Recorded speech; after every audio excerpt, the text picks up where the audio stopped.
We now have an idea of if the Chicago Bears will, in fact, address the running back position via trade or free agency. Let's talk about it. What is going on, y'all? Fox Sports All back at it with another video. Talking, of course, some NFL here to talk about the Chicago Bears. So if you're a Bears fan, guys, please do hit that subscribe button down below. Make sure to hit the bell icon so you're notified every time I drop a new video, guys. It really does help the channel out a lot. If you do so real quick, let's give a shout out to the sponsor of today's video, ProfitX. ProfitX is America's #1 sports prediction market where users play against each other instead of the house. And so you will almost always get the best price on any total, spreads, money lines, and player props because you're playing against each other instead of the books. And right now, if you use my promo code FST, you can claim up to $200 in profit cash on your first 30 days playing on the site. Guys, win real money predicting sports. Terms and conditions apply. All right, so I want to talk about this. All right, so I just saw Brad Biggs' recent article, his mailbag article, where he answers questions from his subscribers, and he talked about the running back situation. Okay, I was really interested in this because Biggs is one of the most plugged in reporters, man. I don't always agree with him, but he's plugged in. He covers the team. He's very plugged in. So this is what he basically said on if the Bears will make a move at the running back position. Okay, and there's a lot here, so I'm talking about the main points. So he started off the article talking about the fact that the Bears' run game hasn't been as bad as we suspect. It could certainly get better, but it hasn't been terrible. And he said, trading for a running back isn't the solution in my mind. Could Poles find a player who potentially could be a little better than Swift after a few weeks of learning the playbook and adjusting the offense? Sure. Would having a slightly better running back at the start of the season have changed the team's current record? I doubt it. The Bears will have a host of needs after the season, and it certainly looks like running back very well could be on that list. Left tackle, safety, cornerback, and edge rusher are also areas of concern. This is Johnson's first season, and the Bears, like it or not, are in a position where they're rebooting the most recent rebuild. If you watched the Week 2 debacle in Detroit and then saw the Lions play Monday night in Baltimore, you're aware there's a significant gap between the Bears and the Lions. I'd venture to guess the same is true about the Bears' efforts to catch the Green Bay Packers. And as you know, they lost to the Minnesota Vikings to open the season. The Bears are not a running back away from closing the gap within the NFC North rivals. Barring a complete turnaround by Swift or breakout by Menengai, running back will be a clear need after the season. Poles needs to maintain the draft capital he has, and the Bears have to start getting more extra base hits in the draft. Trading away draft picks for a stopgap measures for a team in year one with a new coaching staff would be a mistake in my opinion. All right, a lot to unpack there by our boy Biggs. I shouldn't say our boy, by Brad Biggs here, all right? So let's just start with the first part, which is what I agree with, okay? I agree with the fact that this is year one of Ben Johnson's tenure, and this is, I wouldn't say a rebuild, but I would say you have to exercise patience here because it's the start of building what Ben Johnson's vision here is with the Bears. Like I said, it's not a rebuild because they're not trying to lose. We're not the Saints. All right, we're not trying to vie for the #1 pick. We're trying to win football games. That's why I don't believe it's a rebuild. All right, if you want to call it a reboot, sure, go ahead. But I think it's just the year one of the foundation of Ben Johnson. All right, I do agree with that. And that's why I told you guys, wins and losses aren't the end-all be-all for me. It's more about, I think, again, development, growth, knowing which guys are going to be here for the long term. Obviously, making sure Caleb turns into the franchise quarterback. Those are the important things. Now, the second point, he talked about how the Bears are not close to the Lions or the Packers, and then he just mentioned how they lost to the Vikings.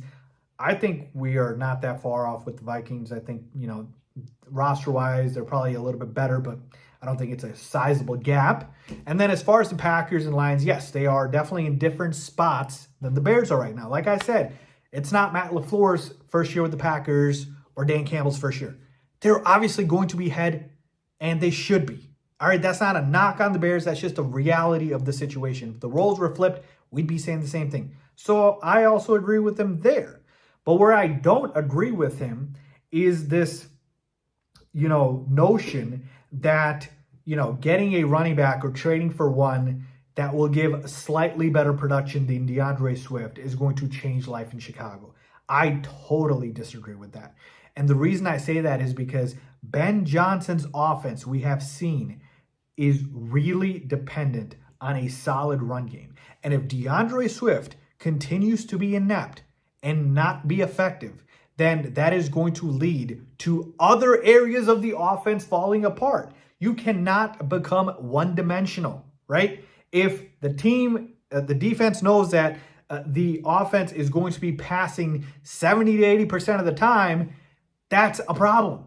And we can't really run play action if our running game is not effective. So, yeah, there are a lot of other running backs that would be a huge upgrade, not a slight, a huge upgrade on a DeAndre Swift. I truly believe that, especially if we get what I've been talking about, which is a between the tackles, north-south runner. All right, that type of back, yeah, it would be an upgrade. So I don't agree with Biggs on that. Now, he is saying trading away draft picks for a stopgap measure for a team in year one with the new coaching staff would be a mistake.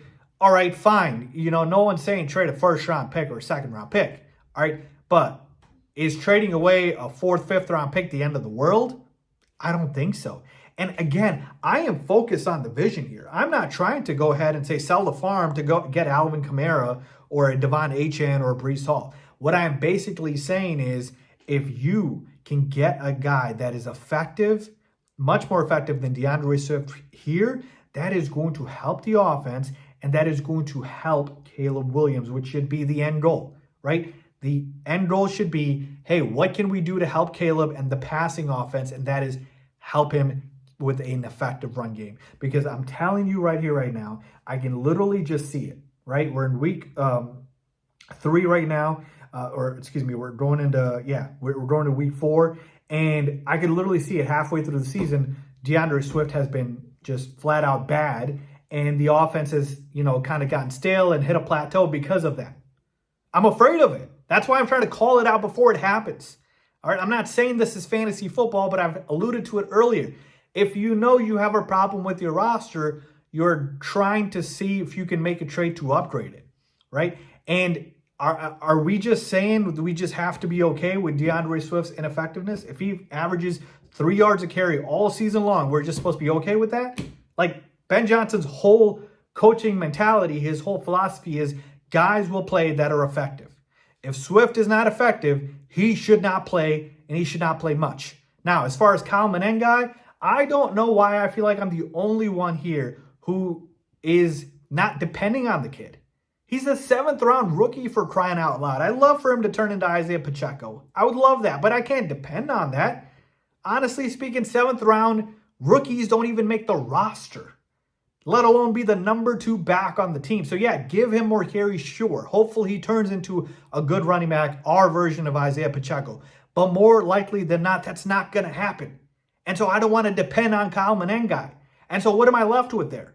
Ineffective DeAndre Swift, 7th-round rookie running back, and Kyle Manengai. Both those guys I can't count on. Roshan Johnson, he's playing special teams. Ben Johnson doesn't trust him. And so what are you saying? No semblance of a run game? Like, that's just not the answer here. So, to me, just like a lot of things in life, there's a middle ground to be had.